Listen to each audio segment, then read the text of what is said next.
mad. If this here rocks to y'all, then you mad.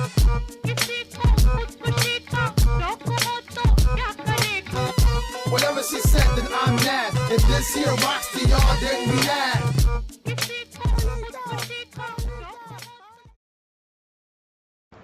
Hey, YouTube and G Team, I am so excited. This is just incredible. I don't know how they came up with this lineup, but Death Battle has put together, put Samurai Jack from Samurai Jack versus Afro Samurai from Afro Samurai. And so this is pretty exciting. These guys are really good at what they do. I mean, it's not Karate Kid, but, you know, I'm fine with that. As for my guess, I'm definitely going to have to go with Samurai Jack on this one, because Samurai Jack is like, if you've ever seen the very first episode of Samurai Jack, they established that he is just a well-traveled warrior. He is a straight-up warrior. Like, he knows how to combat with not just his katana. Because he's not really just a samurai. Like, he knows combat in every sense of the word. He's studied with the masters all over the world, and like, he's not just a fighter. He's extremely intelligent. Even though I don't know if it really comes across in the series, but in the very first episode, they established this, that he is studied with masters all over the world in everything, from not only swordplay to, like, just his studies, like, he's just, and strategy. So I'm gonna have to definitely give this to Samurai Jack, because, especially versus Afro Samurai, because even though Afro Samurai is really powerful, and really strong, a really strong fighter, he's essentially just a samurai, and he fights with, I want to say he both fights with his emotions and without it. Like, he's channeled his rage into his sword, kind of thing. And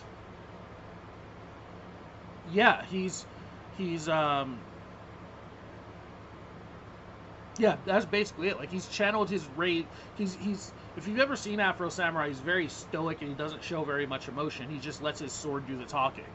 I think he's also come close to, like, really getting beat down. Because I remember that last fight. That was like a knockdown fight.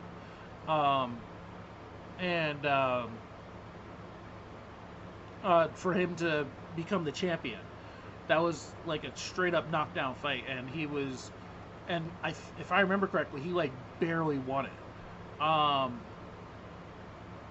But they're both very interesting series, but I'm definitely gonna give this to Jack. So let's go ahead and check this out. It's time for a death battle! Begin! This episode is brought to you by Honey, the free shopping tool that automatically finds the best promo codes on the web so you get the best prices for everything you buy online. We use it all the time. I'm using it right now. Look, I just saved $5 on pizza. There's no reason not to add Honey to your browser today. It's free, just takes 2 clicks to install, and will save you money. Click the link below to add Honey to your browser for free. Or go to joinhoney.com/battle. That's joinhoney.com/battle.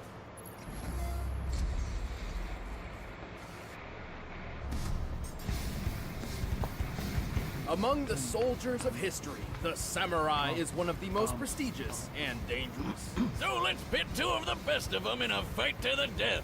Samurai Jack, the warrior prince lost in time. And Afro Samurai, who's one cold-blooded mother effer. He's Wiz and I'm Boomstick. And it's our job to analyze their weapons, armor, and skills to find out who would win a death battle.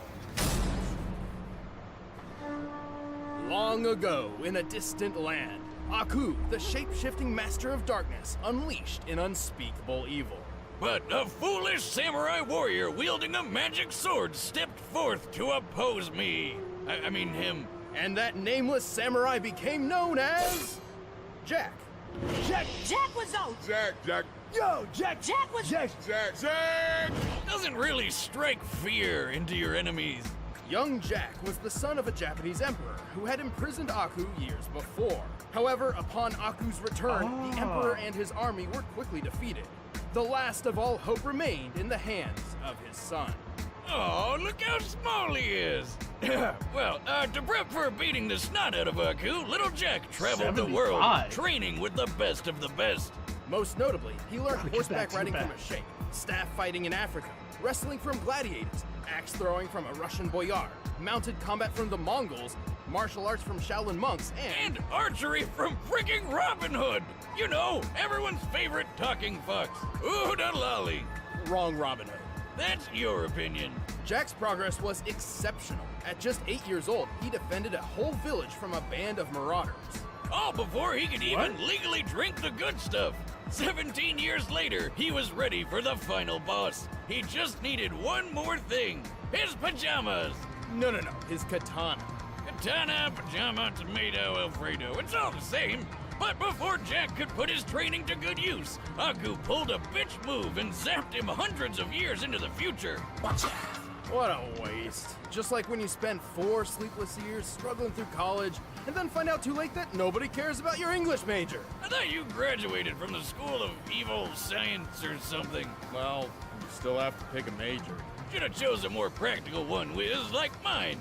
Anyway, even though he was trapped in the future, Jack stuck to his mission to get back to the past and take down Aku. And he had the right weapon for the job. See, Aku cannot be harmed by conventional means. Thus, a special blade was forged by gods from Norse, Egyptian, and Hindu pantheons. This mystic sword is nearly unbreakable and absolutely incorruptible. And boy, is Jack's katana an extremely effective weapon. It can absorb and redirect energy, including fire, vaporize beings of evil, and slice through nearly any substance, even adamantium. The Wolverine super metal? Why is that there? Probably just coincidental naming, but it is shown to be stronger than steel. Of course it is. So the sword's pretty awesome, but so is Jack. He's strong enough to push over this giant pillar, tough enough to survive a fall from orbit, and fast enough to defeat 6 bounty hunters in the time it took for 1 drop of water to hit the ground. By timing the drop, all this had to have taken place in about 1/3 of a second. He's like a ninja samurai. Ninja Mirai. Actually, he is trained in ninjutsu, which probably helped when he was forced to dodge beams of sunlight. For this one in particular, it's clear Jack began dodging after the beam was fired. By examining both Jack and the beam's movement frame by frame, we've concluded his highest reaction speeds must be nearly 70% the speed of light. Damn, that's fast. What can he do? Next thing you'll tell me he has the power to fly or something. Well, Jack can't fly, but he did learn how to... jump curve. Yes, that. By strapping a giant boulder on his back, which compared to his height we can determine to weigh 39 tons, Jack learned how to leap high enough to clear these trees. Crouching tiger, hidden samurai. These trees are pretty big, and this jungle has a bunch of these ugly baboons running around. And if I were a betting man, which I am, I'd say that this is the African rainforest, where the average tree is about 130 feet tall. Tips on Jack from my basketball team. Guy's got hops. We haven't even mentioned the time he survived several exploding missiles with his friend, the Scotsman. Why does he look so familiar? Well, I like him. With so much talent, it was only a matter of time until Jack found his way home and defeated Aku once and for all. But it took a lot longer than it probably should have. 50 years, in fact. Yeah, good thing time travel makes you stop aging for some reason. But Jack's a good-hearted soul, like a Boy Scout who hasn't discovered Twitter yet. He can be pretty gullible when it comes to more devious opponents. Also, he continues to prolong his lonely journey over and over, just because he frequently puts the needs of others before his own. Still, the forces of evil should watch out for Samurai Jack.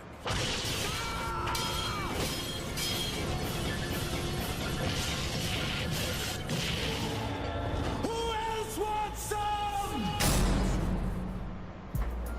The stories that surround the 2 sacred headbands are as many as the men who died in their pursuit.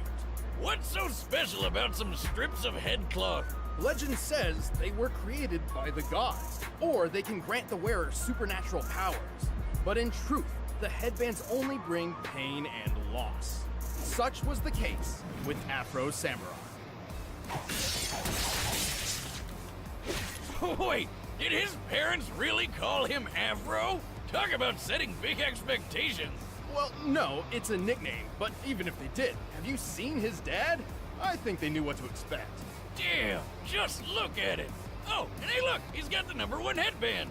Here's how this works. The person who wears the #1 headband is said to rule the world, and the only person who can challenge the #1 is whoever possesses the #2. In contrast, anybody can challenge the owner of the #2 for the right to wear that headband, and thus gain the right to challenge the #1. So, like, you just work your way up so that only one guy in the world can challenge you? So where do I get one of these headbands? Then no one will mess with me. Actually, the opposite would probably happen, which young Afro witnessed firsthand when some freak named Justice showed up with the #2 and killed his father right in front of him. Why does this always happen? You know, I always thought parenting was the hardest thing about being a dad, but at this point, I think it's just actually staying alive if your kid's ever gonna do anything great. Or just sticking around for them. Despite knowing that he was effectively creating a future challenger, Justice left Afro alone to mourn his loss. So, of course, Afro swore revenge and started learning swordsmanship under a swordmaster named Swordmaster. Who the hell is naming these people? Through Swordmaster's training of sword mastery, Afro learned the traditional samurai fighting styles of Kenjutsu and Kendo. Kenjutsu is all about how to kill an opponent as fast as possible, while Kendo is more about discipline and being zen and stuff. Naturally, Afro preferred the more kick-ass one. Right, Swordmaster's goal was to refine Afro's body and mind, instilling upon him a sense of honor, or bushido. But that didn't quite mesh with Afro's thirst for vengeance. No. So when he found out that Swordmaster had the #2 headband all along, he knew what he had to do. And now he could take down the guy who killed his dad. Alongside his new friend, slash burden, Ninja. Oh, come the f*** on! Where'd this guy come from? Now don't we look like shit? How you been, man? Well, it's not entirely clear. He's there, but at the same time, not. He's not. Ninja Yeah. Ninja is believed to be the guardian of the #2 headband, but all he ever really does is talk, and talk some more. He got arrows and grenades and shit. You ain't got no chance, dude. Though it's also possible Ninja Ninja is simply a figment of Afro's mind, brought about That's what by I always psychological thought. stress. You know, Yeah. I have an imaginary That's what I friend. always thought. Aren't you a little old for That's that? why they have the Not same for Al voice. Gundy. He's a gun who also talks to me. He tells me to do stuff. Okay. Anyway, to be honest, calling Afro a samurai is a bit misleading. He's actually more akin to a ronin, a samurai with no master. And so, with his swordsmanship perfected, Afro wandered the world searching for justice, carrying an arsenal fit for revenge. Including his father's sword. This super long blade has lasted through decades of battle without much issue. Perfect for kicking some ass. He also has a steel comb, which can be a surprisingly effective offensive and defensive tool. And since he doesn't care about that honor BS, he's not afraid to play dirty by attacking with his sandals. But while on the road to justice, Afro's #2 headband attracted all manner of dangerous enemies. Luckily, he's more than capable of dealing with each and every one of them. He's strong enough to cut other swords in half, throw his sheath through another guy's throat, and even tear off metal arms. Pretty impressive, as many modern metals have tensile strength as high as 80,000 pounds per square inch. Afro is fast enough to cut bullets out of thin air, and even a laser beam. I should note that it's not a plasma-based beam. It bounces off reflective surfaces, doesn't explode upon contact, and it's literally labeled a laser. This means Afro blocked a beam that moved as fast as light, more than 670 million miles per hour. Get this, that laser beam came from a robot version of Afro. Talk about metal! This Afro droid could easily smash up a car, and our boy Afro just tore it apart! He's survived getting hit by rockets, including this RPG that fragmented a giant cliff face. RPG in a backpack. I think I smell math coming. This tree nearby is most likely a Japanese mountain ash, which can sometimes grow as high as 30 feet.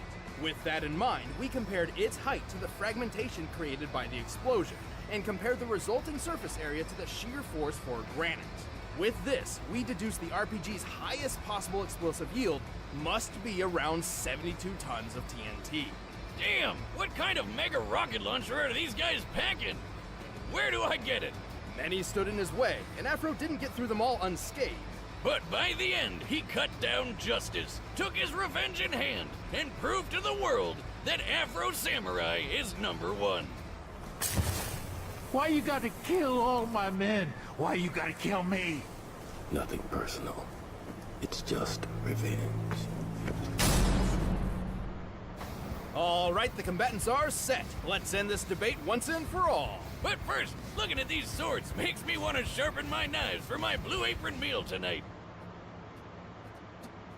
By now, you've probably heard of Blue Apron, the leading meal kit delivery service in the U.S. I think I'm gonna Did still you know stick with about all Jack. the different kinds of Jack has delicious better foods you feats. can make? Like the honey chipotle glazed chicken with poblano and lime rice.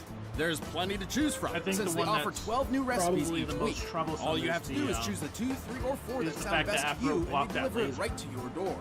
Plus, it's super simple to cook. It's got easy to follow instructions and perfectly proportioned ingredients. They're non-GMO, and the meat has no added hormones. My favorite part is feeling like a master chef, making creative and delicious meals with my own hands. You guys really need to try it out. It's pretty nice coming home knowing I'll have a delicious meal I can whip up with ease. So check out this week's menu and get your first 3 meals free at blueapron.com/battle. That's blueapron.com/battle to get your first 3 meals free. But right now, it's time for a death battle!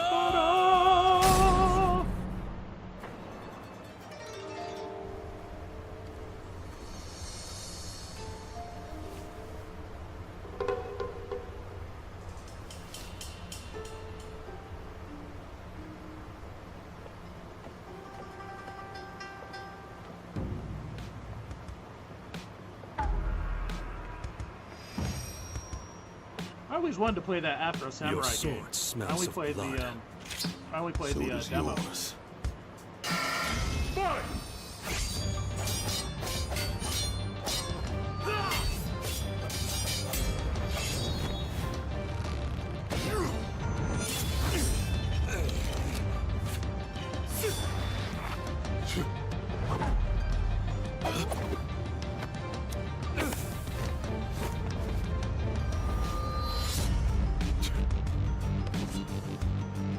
Yeah. Yeah, Jack.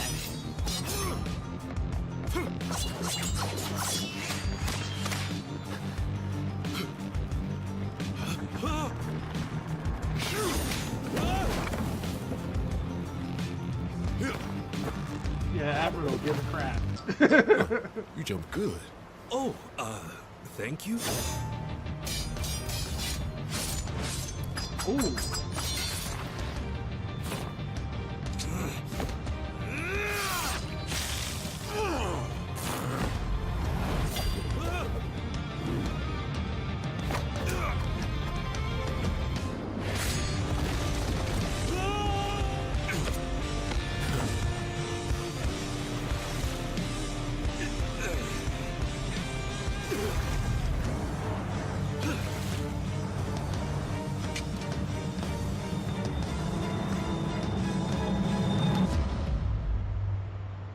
Do it. Oh!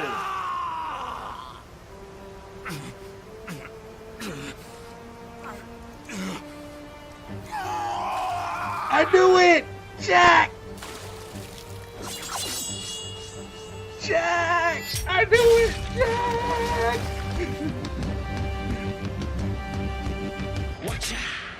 Watch out! Gotta get this Samurai Jack! Yes! So, like, is he gonna get his arm back, or...?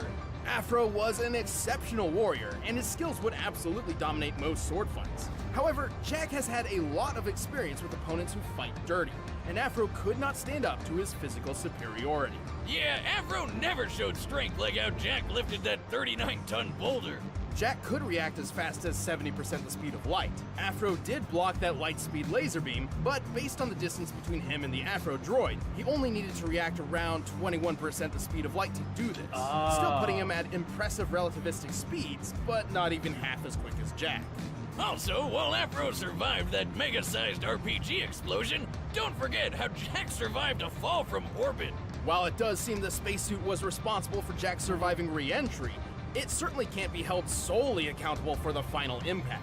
Starting his descent from the Kármán line, or the boundary between Earth's atmosphere and space, Jack covered a distance of 62 miles in just under 7 seconds, moving well over terminal velocity. Thanks to being propelled by exploding space speed. Which means his top velocity was approximately 37,000 miles per hour.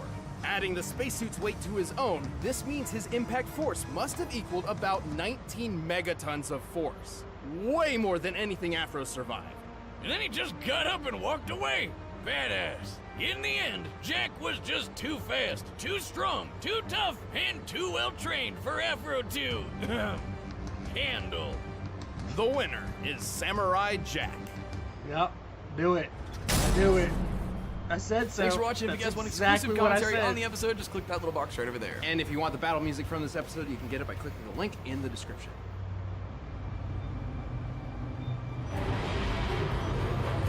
Venom?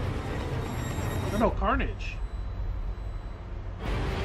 Oh, is that Lane? That is. That's serial experiment. That's Lane. Oh, Lucy, Elfin Lead. Okay, my bad.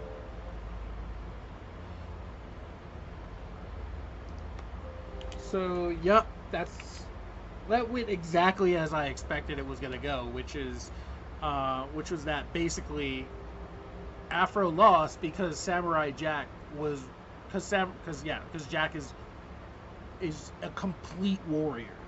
Like he like the amount of training he did before he ever even picked up a sword is ridiculous. So yeah, I knew Afro was completely outclassed. Of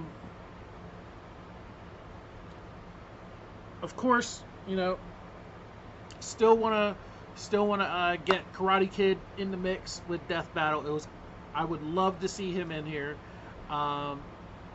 and that's my number one goal, is to try and get Karate Kid up there in terms of the Death Battles. So yeah, so how did you guys feel about this?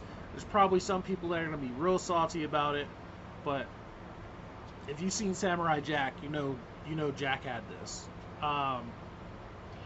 And yeah, so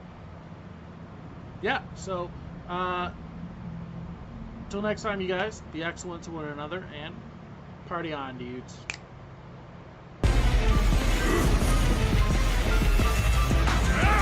This is Afro. What?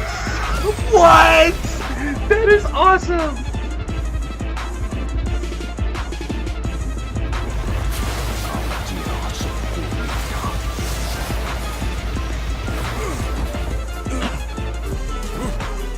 Oh my god, Star Wars. I love it. They're fighting in multiple realities.